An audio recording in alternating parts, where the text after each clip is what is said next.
सूचना और लोक संपर्क विभाग सूचना अनुसार नवरंगपुर जिले में आज 17 जन नुआ कोरोना आक्रांत चिन्हट होती। मध्य तेंतुलखुंटी ब्लॉक 6 जन, झरिगा ब्लॉक 6 जन, रायघर ब्लॉक 3 जन और नवरंगपुर म्युनिसिपालिटी 2 जन आक्रांत होता नहीं जिलापाल डॉक्टर अजित कुमार मिश्र सूचना देते। आज पर्यंत जिले में मोट आक्रांत संख्या 472 होता बेले एमानक मध्यरु 345 जन संपूर्ण सुस्थ हो घर को फेरले। वर्तमान जिले में 125 जन आक्रांत होता बेले एमानक मध्यरु 70 जन होम क्वारंटाइन रही डाक्तर परामर्श चिकित्सित होती। एछड़ा जिला को कोरोना मुक्त करने को हेले सबु वर्गर लोकंर सहयोगर आवश्यकता नित्यात जरूरी बोली जिलापाल डॉक्टर मिश्र आह्वान देते। जिलापाल डॉक्टर मिश्र कोविड परिचालना शैली को नहीं जिलावासी उच्च प्रशंसा करछन्ते। देखंतु सूचना और लोक संपर्क विभाग तरफ आज आमको जो सूचना प्राप्त होईची आम जिल्लार जो स्वाब टेस्ट हेतिला तार रिपोर्ट हस्तगत होईची एवं आम जिल्ला रे आज आउरी अधिका 17 जन पॉजिटिव कोरोना हिसाब से आक्रांत होती एवं से 17 जन भर सर्वाधिक हूँ तेंतुलखुंटी ब्लॉक 6, झरिगा ब्लॉक 6, नवरंगपुर म्युनिसिपालिटी 2 एवं रायघर ब्लॉक 3 एम आमर स्थानीय कोविड हेल्थ सेंटर को शिफ्ट कर ट्रिटमेंट करने व्यवस्था कर अधिकांश होम आइसोलेशन निज घर रही ट्रिटमेंट करने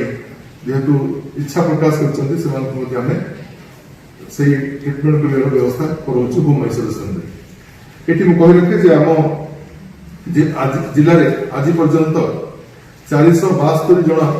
पॉजिटिव हिसाब से आक्रांत होती से भितर 345 जन संपूर्ण भाव में सुस्थ हो ट्रिटमेंट घर को फेरी सारी एक्टिव केस हूँ 125 और 125 जन भितर 70 जन होम आइसोलेशन से चिकित्सा कराउछन्ती। एटी किछि भयभीत होवार नाही एवं जेहेतु होम आइसोलेशन रे डॉक्टर परामर्श नहीं करी जेहेतु हम एंटीबॉडी डेवलप कलानी एवं से हिसाब रे प्रतिरोधक शक्ति सहित आम जदि डॉक्टर परामर्श नहीं संयम रखि परिबा और विशेषकर अन्य मान सहित मिसवा नहीं सामाजिक दूरत्व अवलंबन करवा निश्चित भाव में आम कोरोना मुक्त हो पार। ये सूचना देवाक चाहिए जे गतकाली आम जिले में विभिन्न जगह जो टेस्टिंग होता रैपिड एंटीजन टेस्ट होता 2170 जन काली टेस्टिंग एवं से हिसाब से माध्यम जनसाधारण को अनुरोध करी जे आम लोकप्रतिनिधि हिसाब से वार्ड मेंबर सरपंच समस्त जो लगी स्वतःप्रवृत्त भाव में आसतु एवं निजर टेस्ट कर आम जापर आम देह पॉजिटिव अच्छी ना नेगेटिव अच्छी और जदि पॉजिटिव अच्छी किसी विब्रत होवार आवश्यकता नहीं भय कर आवश्यकता नहीं एवं से हिसाब से ट्रिटमेंट करवा आम कोरोना मुक्त हो पार। आसतु आम समस्ते मिलमिशिक सरकार जो कार्यक्रम जो चली जो निर्देश अच्छी पालन करवा आम जिला को कोरोना मुक्त कर। Nabarangpur Durga Prasad Mallick report Odisha mobile TV.